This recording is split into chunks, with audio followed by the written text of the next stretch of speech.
مطلب وہ تو ایک ایسی چیز ہے کہ آپ پڑھ سکتے ہیں ویسے بھی. خاص طور پر آپ نے پہلے وہ محاضرات حدیث کے بارے میں بھی بات چیت سنی ہے, لیکچرز لیے ہیں, تو انہیں بھی تذکرہ ہوا ہوگا, یا آپ اپنے طور پر دیکھ لیں. اس حوالے سے آپ کو بتلا دیں کہ علوم الحدیث کے نام سے نا ایک کتاب ہے, انڈیا کے عالم دین ہے بڑے معروف مولانا عبید اللہ اسعدی, تو انہوں نے علوم الحدیث کے نام سے ایک کتاب لکھی, بڑی شاندار کتاب ہے. اس میں میں نے جو دیکھا نا, اس کی ترتیب اور اس کا طریقہ کار منظم جس طریقے سے لکھا ہے, یہ اپنی جگہ پر ایک شاہکار ہے. مطلب کتابیں ہو سکتا ہے اور اس سے زیادہ اہم ہوں, لیکن اس کی ترتیب نے اس کو بڑی شاندار کتاب بنا دی ہے, اور اس کا طریقہ کار بڑا سہل ہے. بلکہ آپ جانتے ہوں گے جو پنجاب یونیورسٹی میں پڑھے ہیں, ہم بھی وہیں پڑھے. اصول حدیث ہم نے پڑھی تھی, ڈاکٹر شاہدہ پروین وہ ہماری مطلب ٹیچر ہیں, بہت محنتی بھی ہیں ماشاءاللہ. وہ ہم جب پڑھاتے تھے تو ہم اس بات سے تھوڑا ابتدا میں نا بڑا متاثر ہوئے کہ اصول حدیث کو اتنے منظم طریقے سے پڑھا رہی ہیں وہ بعد میں آہستہ آہستہ کتابوں سے جیسے پڑھتے رہے تو میرا اس کتاب کے ساتھ تعارف ہوا, تو تب میں حیران ہوا کہ ان کی ترتیب اسی کتاب سے لی گئی تھی. تو بہرحال ایک خوشگوار حیرت بھی تھی کہ بہرحال یہ ایک اچھی کتاب ہے, اس کو آپ دیکھ لیں. علوم الحدیث سے متعلقہ جتنے وہ بحث ہیں نا, آسانی سے یہاں سے دیکھے جا سکتے ہیں کہ اس کی ترتیب اچھی ہے اور یاد کرنے میں آسانی رہتی ہے. اور ورنہ کتابیں اور بہت ساری پرانی کتابیں بھی آپ ابن حجر رحمہ اللہ کی اور بعد کے ادوار میں بھی ہیں, اور اب جدید دور میں بھی ایسی کتابیں لکھی گئی ہیں اصول حدیث, محمود الطحان وغیرہ کی, ان کے تراجم بھی ہو چکے ہیں. تو بہرحال مجھے یہ زیادہ پسند آئی تھی کتاب. دوسرا جو اس سے متعلقہ بات ہے نا وہ ہے الحدیث, اور اس سے متعلقہ جو دیگر مباحث ہیں اس میں شامل ہے ایک تو تدوین حدیث کہ حدیث رسول صلی اللہ علیہ وسلم کو جو لکھا گیا اس کے مراحل اور طریقہ کار, اس کے بارے میں جو اعتراضات ہیں. ایک ہے حدیث کی کتابیں جو مرحلہ وار لکھی گئی حضور اکرم صلی اللہ علیہ وسلم کے دور سے, یعنی بعد والے جو بھی معروف کتابیں ہیں اور ان کتابوں کے درجات وغیرہ ہیں, اور اس حوالے سے کچھ اعتراضات وغیرہ جو بھی کسی کے ہوتے ہیں. اور اس کے علاوہ مطلب اس سے متعلقہ اور باتیں جو جیسے جیسے ہوں گی وہ ساتھ انشاءاللہ اس پر بھی ہم بات کر لیں گے. یہ جو دو زیادہ اہم موضوع بدلا ہے یہ اس لیے کہ انہی پر اعتراضات زیادہ ہیں لوگوں کے. سب سے پہلی چیز ہے تدوین حدیث. تدوین حدیث کا مطلب ہے حدیث کو لکھنا, مدون کرنا باقاعدہ. تو اس بارے میں اگرچہ یہ بات تو طے شدہ ہے کہ حدیث رسول صلی اللہ علیہ وسلم, حضور اکرم صلی اللہ علیہ وسلم کے دور میں اس کی کتابت کا آغاز ہو چکا تھا. ابتدا میں جو آپ نے منع فرمایا وہ کل بھی ہماری بات ہو چکی, اس بارے میں اس کی وجہ کیا تھی, کیوں حدیث لکھنے سے منع کیا تھا. لیکن بعد میں اجازت دی بھی گئی, صحابہ نے لکھا بھی, آپ نے حوصلہ افزائی بھی فرمائی, آپ کے بار کے ادوار میں بھی لکھا گیا. البتہ کچھ ایسی چیزیں ہیں کہ جن کو لے کر لوگ اعتراض کرتے ہیں, وہ حضرت ابوبکر و عمر رضی اللہ تعالیٰ عنہما ان کے کچھ مطلب ایسے ان سے متعلقہ واقعات ہیں کچھ, جیسے حضرت ابوبکر صدیق رضی اللہ تعالیٰ عنہ کا اپنا ایک نا مخصوص نسخہ کہہ لیں, یا ایک حدیث سے متعلقہ کچھ جز سے ان کو جلانا, اور حضرت عمر رضی اللہ تعالیٰ عنہ کا ایک دو واقعات ہیں ان سے متعلقہ. ایک تو یہ کہنا کہ تم کتاب اللہ سے لوگوں کو مشغول نہ کرنا, یعنی انہوں نے اپنے ایک نا بھیجا تھا گورنر کو, اور اس کے ساتھ یہ کہا تھا کہ تم ایسے ایسے لوگوں قوموں کے پاس جاؤ گے, وہ اللہ کی کتاب کے ساتھ مصروف ہوگے, مگن ہوگے, تو تم ان کو اپنی روایات کے ساتھ وہاں سے مشغول نہ کرنا. ایک ان کا یہ کہنا کہ ہمارے لیے کتاب اللہ ہی کافی ہے. اس طرح ایک دو اور اسی سے ملتی جلتی باتیں ہیں. ان دو تین جو چیزیں نا واقعات ہیں, ان کو اصل پس منظر کے ساتھ انسان سمجھے, اس ماحول کو دیکھے, تو یہ اعتراضات خود بخود رفع ہو جاتے ہیں.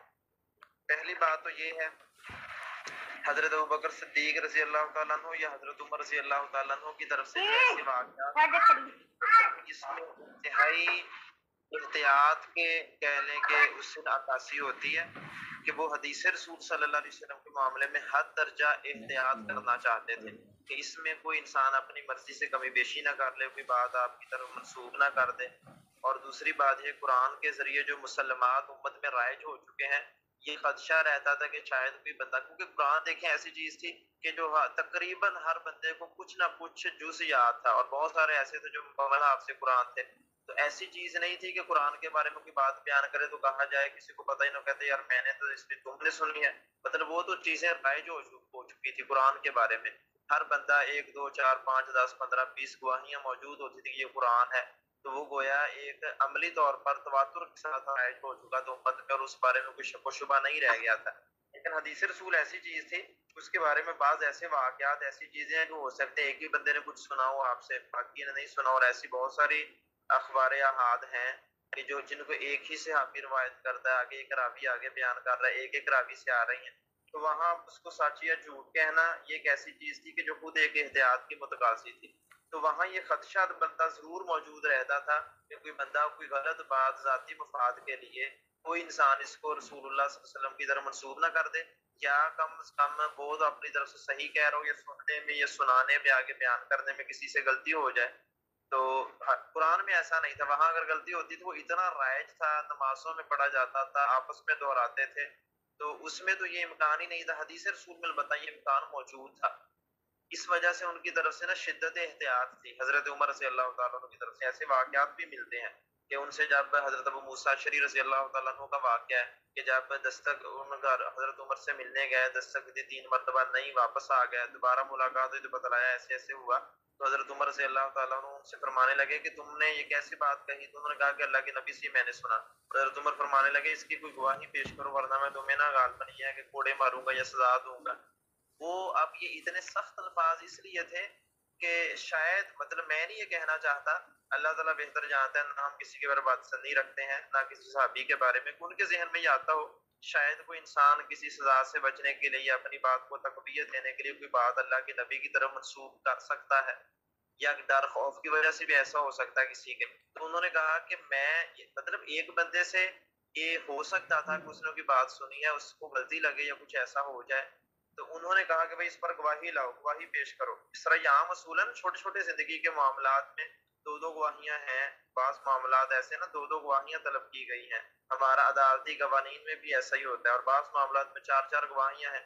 تو وہاں پر جب ایسا ہے تو ایک دین کا اتنا اہم معاملہ ہے، دین کے ماخذ کا معاملہ ہے، اللہ کے نبی صلی اللہ علیہ وسلم کی طرف بات منسوب کی جا رہی ہے، تو وہاں پر ایسی احتیاط کیوں نہیں ہونی چاہیے؟ یہ ایک واقعتاً ایسی بات ہے جو عقل کو اپیل بھی کرتی ہے کہ حضرت عمر رضی اللہ تعالیٰ عنہ ایسا چاہتے تھے کہ یہ راستہ بھی بند ہو جائے کہ کوئی بندہ یہاں بھی ذرہ برابر بھی کمی بیشی کر کے نبی صلی اللہ علیہ وسلم کی طرف بات منسوب کر کے اس کو دین کا حصہ نہ بنا سکے یا اس کو دین کا ماخذ نہ بنا سکے.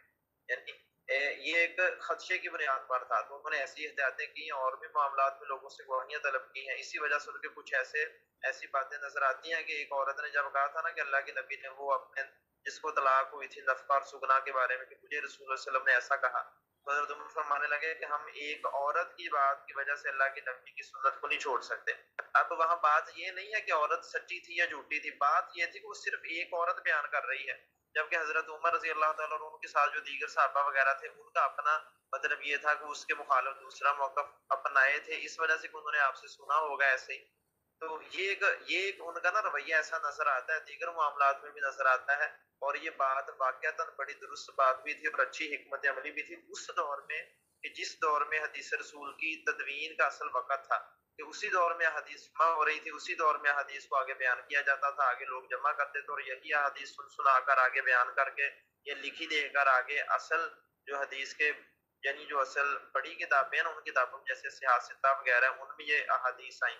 تو ان کی احتیاط اس لیے تھی کہ آئندہ جس جو ہماری روایات ہیں انہی بنیادوں پر آگے یہ دین پورا قائم ہونا ہے، تو ان میں ذرہ برابر غلطی کی گنجائش یا شکوک و شبہات کی گنجائش باقی نہ رہے. اس وجہ سے اس شدت احتیاط کی بنیاد پر ایسا کرتے تھے. اور دوسری بات یہ ہے کہ قرآن پاک کے ساتھ ان کا جو تعلق تھا اور جیسا قرآن کو وہ سمجھتے تھے اور جس قدر ان کا عربی کا ذوق اپنی ذاتی زبان ہونا اور اس کے ذریعے اللہ کی کتاب کی تفہیم اور اللہ کے نبی کے دور میں ہونے کی وجہ سے ہر طرح کے سوالات کے ذریعے اس کتاب کو مکمل سمجھ لینا، اس وجہ سے وہ حضرت عمر رضی اللہ تعالیٰ عنہ اور دیگر صحابہ یہ سمجھتے تھے کہ ہم نے اللہ کی کتاب کے ذریعے ہی سارا دین سیکھ لیا. اسی سے مثلا جہاں یقیمون الصلاۃ ویؤتون الزکوٰۃ وغیرہ مثلا ایسے الفاظ آتے تو وہاں نماز سے متعلقہ سارے مسائل اللہ کے نبی سے سیکھے تھے. اسی طرح زکوٰۃ سے متعلقہ بھی سب کچھ سیکھا تھا، حج کی بات آتی حج بھی سیکھا تھا، بیوہ کی بات آتی وہ بھی تھا، نکاح طلاق وغیرہ جتنے مسائل ہیں مثلا تو وہ تو اللہ کے نبی سے براہ راست سیکھ چکے تھے. اس لیے وہ کہتے تھے کہ ہمیں اس کے علاوہ کسی چیز کی ضرورت نہیں ہے. اس کا یہ مطلب نہیں تھا، ہم جو ذرا غلط مفہوم لیتے ہیں ان کا یہ مطلب نہیں تھا کہ معاذ اللہ ان کو نبی علیہ الصلوۃ والسلام کی ذات پر اعتماد نہیں تھا کہ ہم آپ کی حدیث کو کوئی مثلا درخور اعتنا نہیں سمجھتے، اس کے ساتھ اس کی ہمیں ضرورت نہیں ہے. بھئی وہ قرآن بھی تو اسی نبی سے سیکھا تھا، قرآن پورے کا پورا اس کی توضیح اور تشریح ساری اسی نبی علیہ السلام سے سیکھی تھی. بس مدعا یہ آپ سمجھیں یہ تھا کہ ہم قرآن کو جب آپ سے ڈائریکٹ جان چکے تو درمیان میں کسی بندے کے واسطے سے ہم یہ کیوں سنیں کہ وہ کہے کہ میں نے ایسا سنا، فلاں کہے کہ میں نے ایسا سنا، جبکہ ہم تو خود ہی باتیں اپنے کانوں سے سن چکے ہیں. تو یہ باتیں جو گویا ہے کہ اجتماعیت کی تھیں، اور حضرت عمر اکیلے نہیں تھے، ان کے ساتھ بہت سارے لوگ اس بات میں شامل تھے. تو ایسا موقع پہ موقع کبھی ان کا کہنا، ہم پس منظر کو نہیں جانتے، بس الفاظ کو لے کر بیٹھ جاتے ہیں. اب یہ سارا پس منظر ذہن میں رکھے تو غور کریں. اگر وہ کہیں کہتے ہیں ہمیں اللہ کی کتاب کافی ہے، تو مطلب وہ فقط الفاظ نہیں کہہ رہے، بلکہ اس میں جو کچھ بیان ہوا اور جو کچھ وہ جانتے تھے اور جو کچھ معاشرے میں رائج ہو چکا تھا، اس بنیاد پر کہتے تھے کہ ہم یہ سب کچھ سوچ چکے ہیں، ہمیں علم میں ہے، تو ہمیں اس کے علاوہ اب کسی اور بندے کی روایت کی اس کی زبان سے سننے کی ضرورت نہیں ہے. تو یہ آپ اس تناظر میں اس کو دیکھیں گے تو انشاءاللہ وہ شبہ باقی نہیں رہے گا. یہ بات واضح ہو جائے گی کہ وہ حدیث کے منکر بھی نہیں تھے، نہ ان کا حدیث کے معاملے میں کوئی معاذ اللہ کوئی ایسا عناد تھا یا دشمنی تھی. حالانکہ خود یہ ثابت شدہ بات ہے کہ حضرت عمر رضی اللہ تعالیٰ عنہ خود انہی حدیث سے استدلال کرتے تھے. مثلا واقعہ جو تھا معروف، ایک واقعہ میں جب نا جو آیا تھا طاعون کی بیماری آئی تھی شام کے علاقے میں، طاعون امواس جسے کہتے ہیں، وہاں پر جانا تھا. لوگوں سے رائے ہوئی، مشورہ ہوا، بتا رہے ہیں کسی کوئی کہتا جانا چاہیے، کوئی کہتا نہیں جانا چاہیے. لیکن جب حضرت عبد الرحمن بن عوف نے آپ کو حدیث رسول صلی اللہ علیہ وسلم سنائی کہ ایسے علاقے میں آپ فرماتے ہیں جو باہر ہو وہاں داخل نہ ہو، جو وہاں پر موجود ہے وہ وہاں سے باہر نہ نکلے. تو جب یہ حدیث سنائی تو حضرت عمر رضی اللہ تعالیٰ عنہ کو اطمینان ہوا، انہوں نے اسی حدیث کی بنیاد پر اپنا فیصلہ سنا دیا. تو اگر وہ منکر حدیث آپ کہیں معاذ اللہ، ہم تو ایسا نہیں سمجھتے جیسا کہ کچھ لوگ کہتے ہیں. وہ کہتے ہیں کہ حضرت عمر تو حدیث پر ایسا اعتماد نہیں کرتے، وہ تو کہتے تھے ہمیں کتاب اللہ ہی کافی ہے. لیکن ان کے ایسے اعمال ملتے ہیں کہ انہوں نے اللہ کے نبی کی بات سنی تو اپنی باقی جو اپنی رائے تھی وہ سب کچھ چھوڑ بھی دیا، اسی پر اعتماد کر لیا. وراثت کے کئی مسائل ان کے دور میں ہے، کچھ فیصلے کرنے تھے، کسی نے بتایا کہ اللہ کے نبی نے ایسا کہا تو انہوں نے اپنی باتوں کو چھوڑا. یا اگر کسی بارے میں خلش تھی تو اللہ کے رسول صلی اللہ علیہ وسلم کے بارے میں اگر سن لیا کہ آپ نے ایسا کہا تو اسی پر اعتماد کیا. تو یہ ایسے کئی واقعات ملیں گے. اس کے لیے نا آپ تدوین حدیث یہ کتاب ہے مولانا مناظر احسن گیلانی کی، بہت شاندار کتاب ہے. یعنی وہ عقل اور نقل کا ایک مجموعہ ہے، بہت زبردست کتاب ہے، اس کو بھی دیکھیں. اور ساتھ مولانا اسماعیل سلفی رحمہ اللہ، ان کے مقالات حدیث ہیں، وہاں پر ایسے موضوعات پر ان کے مقالات بڑے شاندار ہیں، وہ بھی عقل اور نقل کا مجموعہ ہے. یعنی روایتاً اور درایتاً انہوں نے بھی جوابات دیے ہیں. ان کتابوں کو دیکھ لیں آپ. ساتھ دوام حدیث ایک کتاب ہے، اسی طرح اس کے ساتھ سنت کا یعنی حیثیت وغیرہ، جس میں مثلا ان میں ایک دو کتابت سے متعلقہ مباحث بھی ہیں اور سنت کی حجیت کے بارے میں یا حدیث کی حجیت کے بارے میں مباحث بھی ہیں.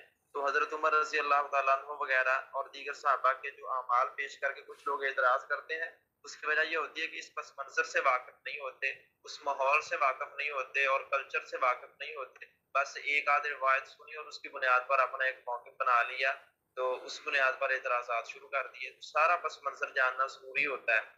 اور حضرت ابوبکر رضی اللہ تعالیٰ عنہ کا معاملہ یہ بھی کوئی چھپے کی بات نہیں تھی. اگر وہ مان لیا جائے کہ انہوں نے حدیث کا ایسا ایک کوئی نسخہ یا اپنی کوئی ایک جز دلایا تھا، بھی جہاں حضرت عثمان رضی اللہ تعالیٰ عنہ کے دور میں حضرت عبداللہ بن مسعود اور دیگر جو انفرادی نسخے رکھتے تھے قرآن کے جلائے جا سکتے ہیں ایک بڑے مفاد عامہ کی خاطر. تو اگر حضرت ابوبکر نے حدیث کے لیے ایسا کام کیا تو یہ بھی کوئی بڑی بات نہیں تھی اگر وہ چاہتے تھے. اور اس کی صراحت ویسے نا الگ سے موجود بھی ہے. ابھی جو میں نے آپ کو بتایا نا مقالات و فتاوی، اپنا مقالات حدیث حضرت اسماعیل سلفی کے اور تدوین حدیث سے مولانا ناظر احسن گیلانی کی، اس میں اس کی صراحت موجود ہے اس کی وجہ کیا تھی.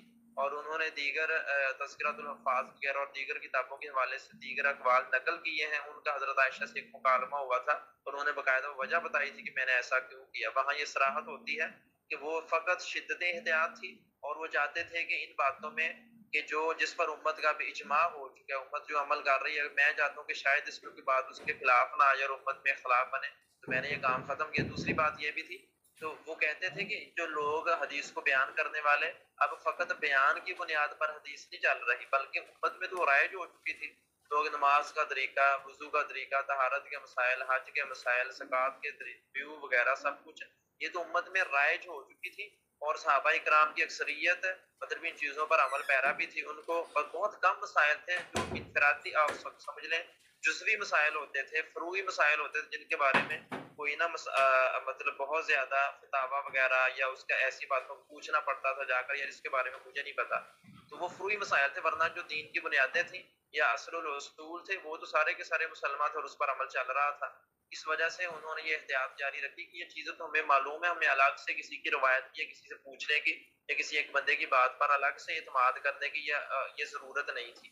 تو بعد میں یہ سلسلہ چلتا رہا، صحابہ سے ایسے ہی آگے تابعین اور دیگر وہ آگے سلسلے چل رہے ہیں. باقی جو چیزیں ہوتی ہیں نا کہ بعض صحابی، ایک صحابی کا موقف یہ ہے، دوسرے کا وہ ہے، تیسرے کا وہ ہے، تو اس کی وجہ بھی یہی ہوتی ہے کہ مثلا ایک بندے نے بات اللہ کے نبی سے سنی ہے ڈائریکٹ، وہ بات اس ایک بندے نے تو سن لی، خاص موقع پر وہ واقعہ وہ آپ نے اس کو بتلا دیا، اور دوسرے کے ساتھ رسول اللہ صلی اللہ علیہ وسلم کی زندگی میں وہ واقعہ پیش ہی نہیں آیا، اس لیے وہ سن بھی نہیں سکا.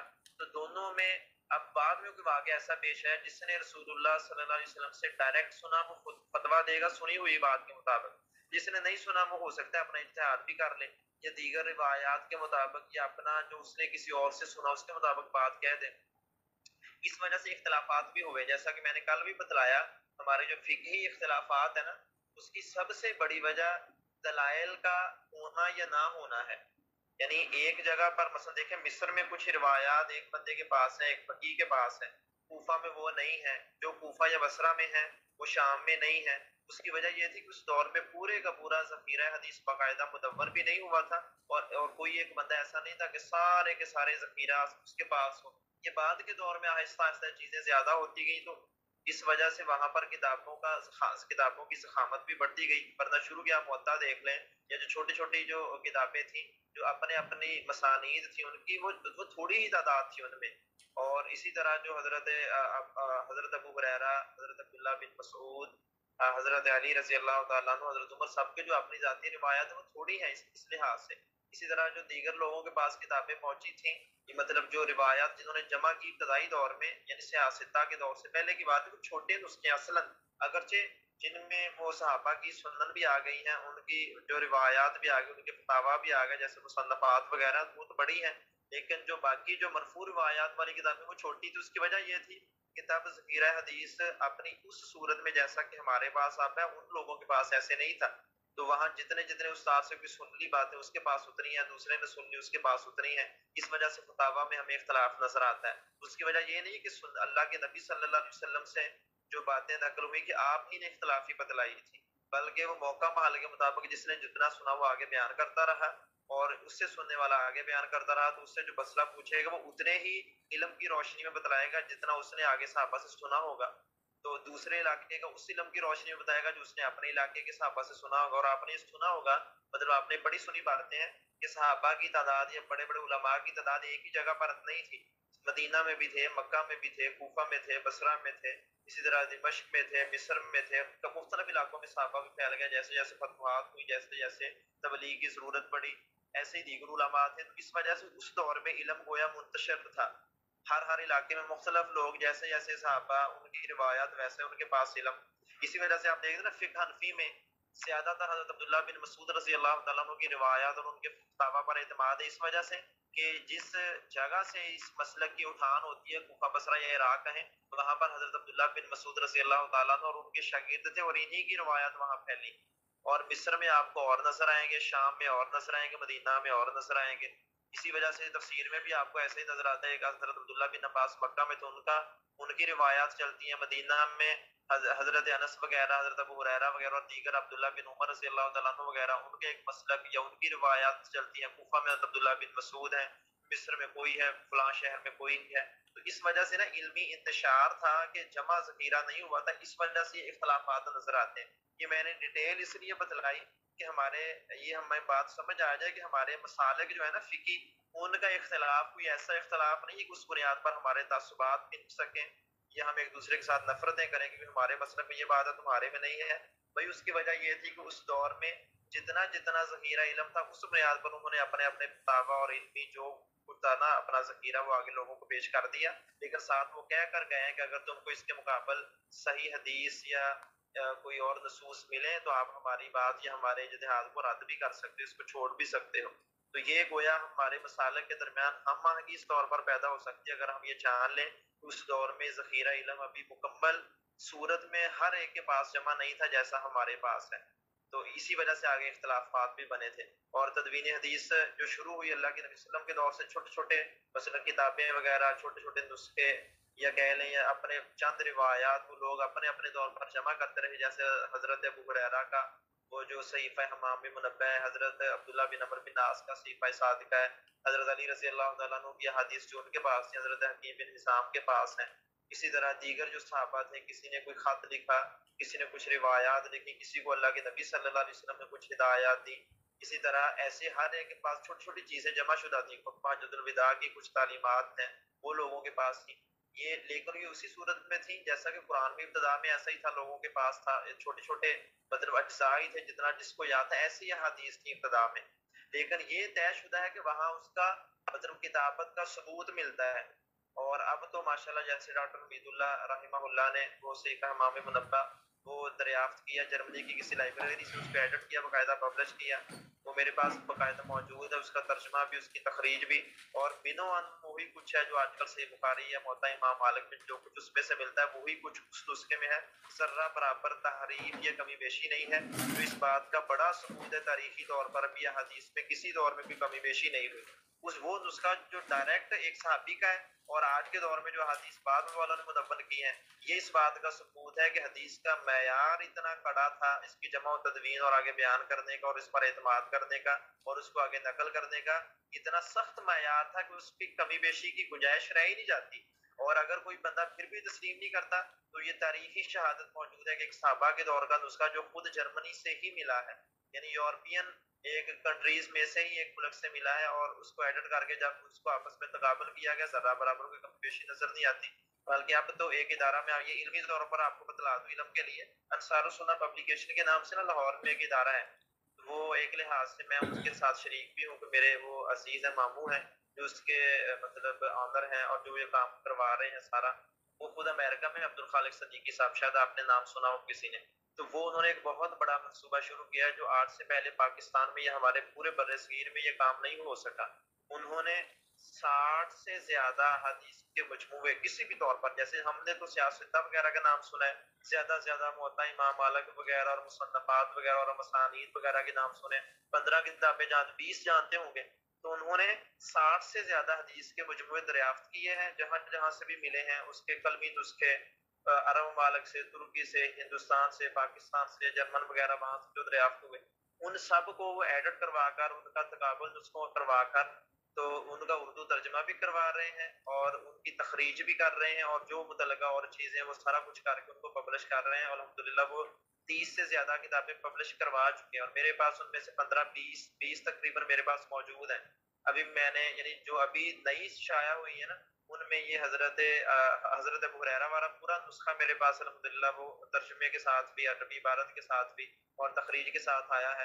اسی طرح حضرت علی رضی اللہ تعالیٰ عنہ کا جو وہ معروف ہے نا, ان کے پاس چند حدیثی مسائل تھے, وہ کچھ یہ دیت وغیرہ سے متعلقہ, جہاد سے متعلقہ, اور کچھ وہ سارے جو ان سے متعلقہ روایت وہ ساری ان کی مسند کہہ لیں, ان کی ساری روایات وہ بھی آ گئی ہیں.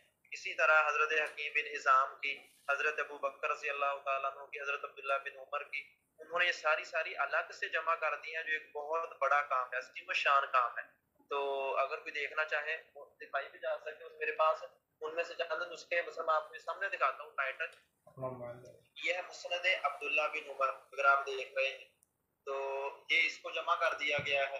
اسی طرح کی مطلب اور بھی ہیں میرے پاس, ابھی اس لائبریری میں فی الحال یہاں 2 ہی پڑھی ہیں, باقی میرے پاس اور ہیں, وہ الگ سے بھی میں نے کھولی نہیں ہے کتابیں, کل ہی مجھے ملی لیکن میں نے تعارف کیا ان کا, دیکھا. تو یہ ساری ماشاءاللہ ایسی کتابیں ہیں جو اس بات کا بڑا ثبوت ہے کہ صحابہ کرام کے جو صحیفے ایڈٹ اس دور کے تھے جو اب ملے, ایڈٹ کیے گئے اور ان کو جمع کیا گیا, اور جو ہماری جو حدیث کے بڑے مجموعے مسند احمد وغیرہ, سیاستہ وغیرہ اور مصنفات وغیرہ, ان میں جو نقل شدہ احادیث ہیں, اور یہ جو ان کے الگ سے نسخے ملے جیسے صحیفہ صادقہ وغیرہ اور صحیفہ حمام منبہ وغیرہ اور دیگر, ان میں کوئی فرق نہیں ہے, جو اس بات کے ثبوت کے لیے کافی ہے کہ ہماری احادیث بھی اسی معیار پر ہیں جس معیار پر قرآن پاک کو جمع کیا گیا.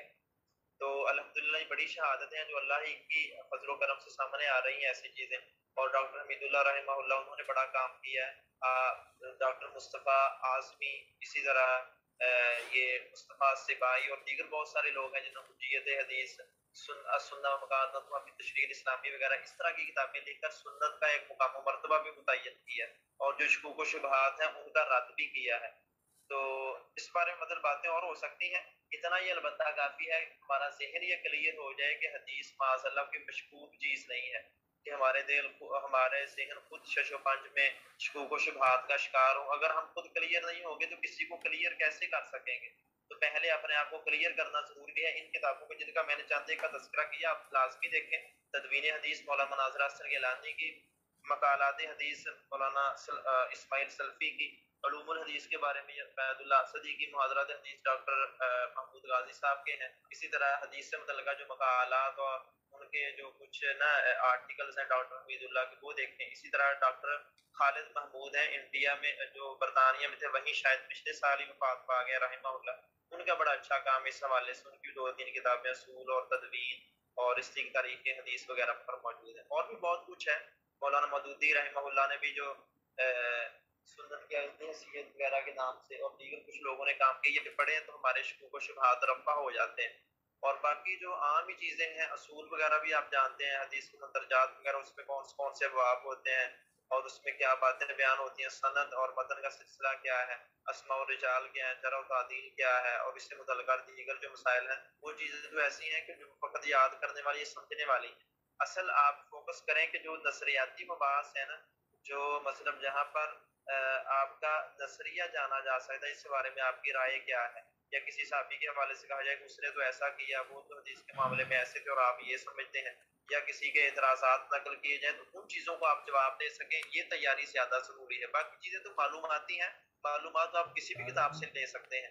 اس لیے یہ بات زیادہ جو میں نے آپ کی گوش گزار کر دی.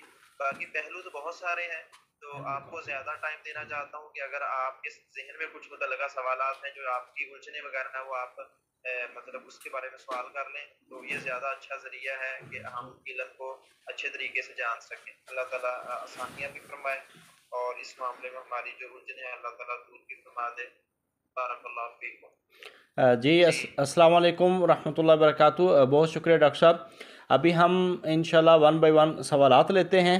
جی آپ میں سے جو سوالات کرنا چاہتے ہیں وہ اپنے ہینڈ ریز کرتے جائیں اور ایک ایک کر کے. جی ابو بکر صاحب پہلا سوال کریں جی آپ. جی السلام علیکم سر. جی وعلیکم السلام ورحمۃ اللہ وبرکاتہ. سر ایک تو یہ بتا دیں کہ سب سے پہلے جو منکرین حدیث یہ کہاں سے شروع ہوئے تھے، اور نمبر 2 یہ بیسک اعتراضات کون سے ہیں اور کیا وجہ پر انہوں نے اعتراضات کیے تھے. اچھا یہ آپ کا ایک سوال نہیں ہے، بہت بڑا ایک موضوع ہے باقاعدہ. یہ ساری چیزیں کہ ان کے اعتراضات کیا ہیں، یہ کوئی ایک تھوڑی ہیں کہ جن پر ہم ایک ایک کر کے یہاں پر نا مطلب باقاعدہ بات کر سکیں.